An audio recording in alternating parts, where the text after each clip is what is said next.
Lil Baby just took a shot at NBA Youngboy on Twitter, seemingly trying to boost sales for his recent lackluster album. Instead, this whole incident could easily backfire on Lil Baby. We're all aware he'd been attempting to reconcile with YB lately, but YB wasn't interested. Now, following the diss, this situation seriously risks escalating into something deadly. Do you recall when Lil Baby stated, "If somebody died, I'm going to pick a side"? And I ain't into like two rappers beefing. Like, don't miss me with it. Why? If somebody died, I'm gonna pick a side. Well, that earlier comment has now returned to haunt him in the most spectacularly embarrassing fashion. And because of it, this entire situation is about to spin out of control very quickly. You see, Baby believed he could straddle the line, trying to gain favor with Lil Durk when it suited him, then attempting to jump on NBA Youngboy's popularity train once Durk was jailed. But YB isn't interested in that kind of insincere behavior. What transpired next exposed Baby as the most significant industry hanger-on we've seen in a long time. Stick with me until the end, because I'm going to detail exactly how this entire conflict began, why Baby looks so utterly foolish right now, and how one simple action liking an Instagram post just transformed this from simple industry maneuvering into a situation that could genuinely become fatal. Let's delve into it. Now, before we fully immerse ourselves in this chaos, allow me to set the scene for how we arrived here, because this narrative runs far deeper than most people realize. Lil Baby and NBA Youngboy actually shared a strong relationship years ago. The two of them were making music together, showing mutual respect, and everything was stable between the 4PF and 4KT circles. They had common ground, shared respect, similar journeys rising from the southern rap scene, and both were fighting their way to prominence without major label meddling complicating things. However, all of that changed when King Von was murdered by Lil Tim in November of 2020. When Von was fatally shot outside that Atlanta hookah lounge, it wasn't just some isolated gang dispute. This incident was directly tied to the escalating conflict between NBA Youngboy's collective and Lil Durk's associates. Von was Durk's primary confidant, his oldest friend, like a sibling. When Tim pulled the trigger while defending Quando Rondo, it sent massive repercussions throughout the entire music scene, forcing everyone to declare their allegiance. The background context here is vital, folks. Von had been publicly challenging Youngboy on social media for months, attempting to create a viral moment by aggressively confronting YB's artists. The antagonism had been building steadily since YB and Quando Rondo's bond became widely known. Von recognized an opportunity to make a public statement when he spotted Quando at that particular hookah spot. But what was intended to be a swift confrontation quickly escalated into something far more severe the moment Lil Tim intervened to protect his friend. That single night was a game changer. Suddenly, the hip-hop world wasn't just observing a heated Twitter spat. They were facing genuine, lethal street consequences. And that is precisely when Lil Baby made his preference abundantly clear. Baby publicly announced his alignment when he released Voice of the Heroes alongside Lil Durk in June 2021. This was much more than a standard musical collaboration. It was essentially a declaration of war presented as an album. The artwork told the story by itself. Both rappers featured prominently, sporting their respective crew jackets, Durk in his OTF apparel, and Baby in his 4PF gear. Prosecutors probably appreciated that image because it streamlined their work. More significantly, it clearly communicated to the streets precisely where Baby's loyalty lay. You get like, and I ain't into like two rappers beefing. Like, I ain't into that. Like, I ain't like, don't miss me with it. Why? If somebody died, I'm gonna pick a side. For real. If somebody died, I'm gonna pick a side. Other than that, don't miss me with that shit. That makes sense. Yeah. I get it. If somebody died, I'm going to pick a side. Other than that, don't miss me with that. That's logical. Truly, I understand it. The timing of this entire musical project was absolutely crucial. It came out just a few months following the attempt to kill Quando Rondo in that Georgia shooting, where more than 100 rounds were discharged. Federal authorities were already actively building their legal case, and then Baby and Durk release a collaborative album essentially confirming everything in their verses. On that record, Baby was fully endorsing Durk's threats aimed at Quando Rondo and the entire NBA crew. They were referencing spinning on the ops and making allusions to shooting up Quando's Rolls-Royce, which happened after the Angela Yee interview, where he gave his account of the Von incident. Durk was spitting lines suggesting that Rolls-Royce better be bulletproof. "We going to shoot at them stars." A direct nod to Quando's interview while sitting in that expensive vehicle. But Baby was more than just a passive contributor. He was adding his own aggressive energy to the warnings, mentioning driving through areas with automatic switches attached to their Glocks, making it undeniably clear that 4PF was committed to whatever came next. This occurred less than a year after Von's death, and Baby was entirely immersed in the talk of retribution, showing he understood exactly what was required. The lyrics became even more pointed when they included Meek Mill. Meek was featured discussing retaliation for Von and for Shaw, clarifying that this went beyond mere rap entertainment. This was a synchronized reaction to the events in Atlanta. They were signaling to the world that Von's passing would not be ignored, and Baby was confirming every single word. However, here is where things become seriously dramatic. NBA Youngboy was never going to passively accept that kind of disrespect. YB had been observing the entire music industry turn against him, witnessing artists who previously showed support suddenly choosing sides based on industry dynamics rather than genuine conviction. So when Voice of the Heroes dropped with all those threats, YB understood he had an obligation to reply. In direct response to that album, YB released his now famous diss track, I Hate Youngboy, ensuring he targeted Lil Baby specifically. He declared, Baby, he with him, 4PF4 polls firing, essentially informing Baby that since he opted for Dirk's corner he was now also an adversary. Yet YB didn't stop there. He challenged Gucci Mane, calling him out for a shift in allegiance. He criticized the entire Atlanta music scene, making it known that their insincere affection had been noticed and would not be forgotten. What made YB's reaction so impactful was that he wasn't just talking, he was backing it up with actual consequences. DJ Academics reported that YB declined collaboration opportunities with Baby specifically because of this rivalry, demonstrating that this was far more than just lyrical warfare. It was authentic street politics impacting business choices. Youngboy told me when Lil Baby hit him up for a feature, bro. And I remember he told me, he said, yo, Ack, I'm not doing music right now. And I remember saying, yo, Youngboy, if you don't can do a song with Lil Baby, nigga? Cause I gave him a whole list. I remember I sat in the car with him. I told him a whole list of niggas who he should do songs with. And I remember him telling me, he was like, yo, you know I can't do a song with him cause like, yo, so-and-so. He was telling me all type of beef, so I was like, oh shit, I didn't know the beef was that deep. I'm like, all right, I get it. But I'm telling you the facts. The music scene began taking sides, with the majority siding with Dirk since he had more connections and appeared to be the less risky choice. However, YB disregarded industry politics completely. He consistently released new music, steadily grew his dedicated fan base, and continually demonstrated that he didn't require their endorsement to be successful.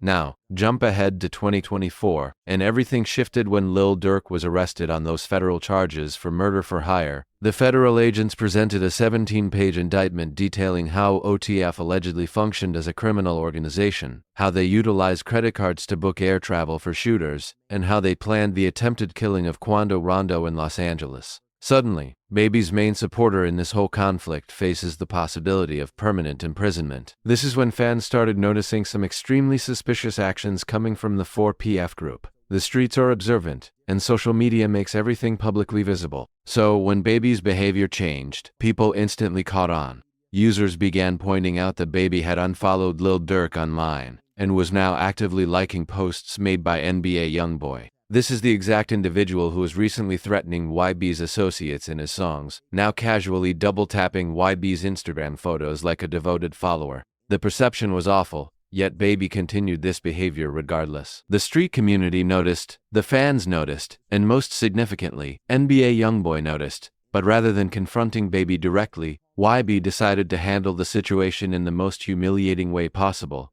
by traveling to Baby's own city and illustrating what genuine dominance looks like. When YB came to Atlanta for his concert, he chose to deliver a message that the entire metropolitan area would hear. This man performed I Hate Youngboy live on stage in Atlanta, which is essentially Lil Baby's home turf, and proceeded to diss not only Baby but also Gucci Mane, 21 Savage, Lil Durk, King Von, and virtually everyone who had opposed him. The level of disrespect was astonishing. But what made it even worse for Baby was the context. YB had just received some form of recognition from representatives of Fulton County before the performance, with officials speaking about recognizing him on behalf of the great state of Georgia. The city of Atlanta had to issue a public clarification stating they weren't involved, but the damage was already done. YB had official acknowledgement in Baby's own city. Then YB took the stage and unleashed.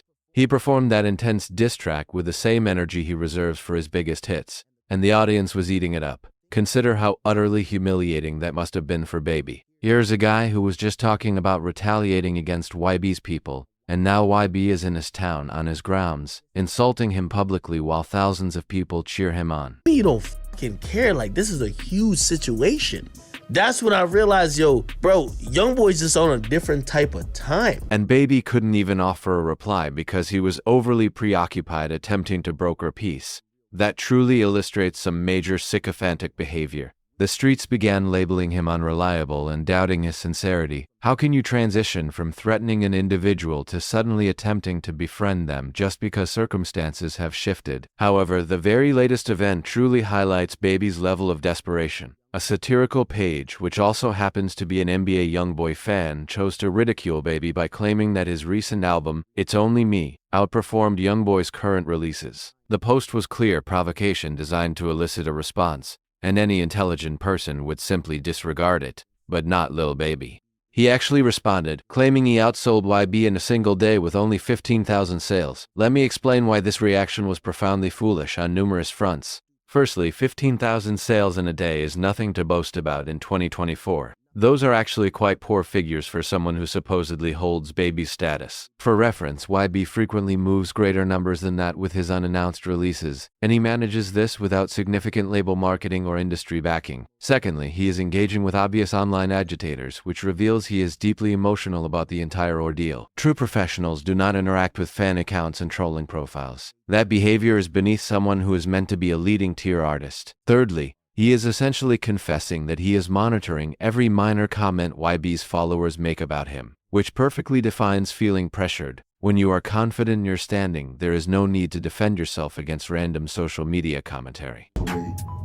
Your favorite rapper, that boy gonna be able to talk whatever the fuck he talking about, cause you know I'm that thing, bitch. I'm gonna leave it at that. The response also demonstrated that Baby is visibly bothered by Youngboy's recent accomplishments. While Baby's record sales have been declining, YB has been consistently filling major arenas and cultivating a deeply loyal fan base that relies neither on mainstream radio airplay nor on industry connections. The streets are accurately calling this behavior exactly what it is: insincere and self-serving. One moment, Baby is aligned with Youngboy, then he's actively opposing him alongside Dirk. And now he is trying to grovel back now that Dirk is incarcerated. That isn't genuine loyalty. It's a survival mechanism activated when he realized he committed to the losing side. What makes this situation even more pitiful is the relevant time period and circumstances. Baby is currently dealing with significant local issues in Atlanta. The ongoing Young Thug case has placed the city in turmoil, with leaked interrogation footage and rumors of informing creating widespread chaos. Thug's RICO indictment revealed how the music business and street life intertwine in ways that compromise everyone. Baby cannot even speak publicly in support of his own city's biggest star because he understands it would expose further inconsistencies in his own character. He has remained silent about Thug's legal troubles, likely following legal counsel, but that quiet stance appears weak when he is expected to represent his home city. So instead of addressing his local concerns, he is online desperately attempting to get NBA Youngboy's attention like an admirer. The public image is awful, and the streets are certainly observing. The undeniable truth is that NBA Youngboy is currently operating in a completely different echelon. While Baby is struggling with falling album numbers and fighting to maintain relevance, YB is demanding $900 for VIP tickets and selling every one of them. The demand for Youngboy is so strong that established artists are reportedly pleading to be supporting acts on his tours. YB has proven that he does not need the industry's acceptance or fake alliances. When the entire industry ostracized him and chose Dirk's corner, he continued to work tirelessly and built his own powerful movement. He demonstrated that genuine skill and authenticity will always triumph over politicking and connections. Now that he is unambiguously winning, all the same individuals who abandoned him want to come crawling back. Oh, but YB isn't foolish. He sees right through the false affection. He has been acting prudently, maintaining his boundaries and standards and refusing to allow people back in simply because they want to capitalize on his success. So, what is the ultimate conclusion here? Youngboy is not a cloud chaser. He don't just go for who making the hottest music. Who he fuck with, he'll make music with them all day. I've suggested I won't mention names because I ain't trying to do all that. I've mentioned names. He said, Ack, who you want me to collab with? I mentioned names. He said, yo, Ack, I can't do that. I said, why? He said, yo, I'm cool with this nigga and that nigga is beefing with that nigga. Lil Baby has definitively revealed himself to be one of the most significant industry followers we have ever witnessed. He progressed from making threats against NBA Youngboy's associates to liking his photographs and then engaging with his fans on social media. That is not how a respected street figure behaves. That is the conduct of someone who is desperate for attention and prepared to humiliate themselves to achieve it. The streets are suggesting that when Durk is released, if he is released, he should sever ties with everyone who demonstrated false loyalty during his most difficult period, and Baby undoubtedly heads that list. You cannot credibly threaten someone's rivals one moment, then be liking their images the next when the circumstances evolve. This entire episode perfectly illustrates the fundamental problems plaguing the music industry today. These rappers want to adopt a gang aesthetic when it suits their public image, but when genuine consequences arise, they change allegiance quicker than the forecast. Baby wanted to be involved in street politics when it benefited his career, but now that the situation is becoming genuinely dangerous, he attempts to claim it's just entertainment. However, NBA Youngboy never treated this as entertainment. When he stated he was eliminating inauthentic people, he was serious. When he declared he didn't need the industry, he backed it up. And when he warned that he would recall who was loyal and who was not, he is making that clear right now. This feud might be on the verge of becoming fatal, but not in the way most anticipate. It is about to be fatal for Baby's public image and credibility. In an environment where being genuine is paramount, Baby has just revealed his intentions, and his position looks incredibly fragile right now. What are your thoughts? Was Baby wrong for attempting to change sides, or is this merely a smart business move? Share your views in the comments, and be sure to subscribe for more honest discussions about the realities unfolding in these streets. Until the next time, remain true to yourselves, family.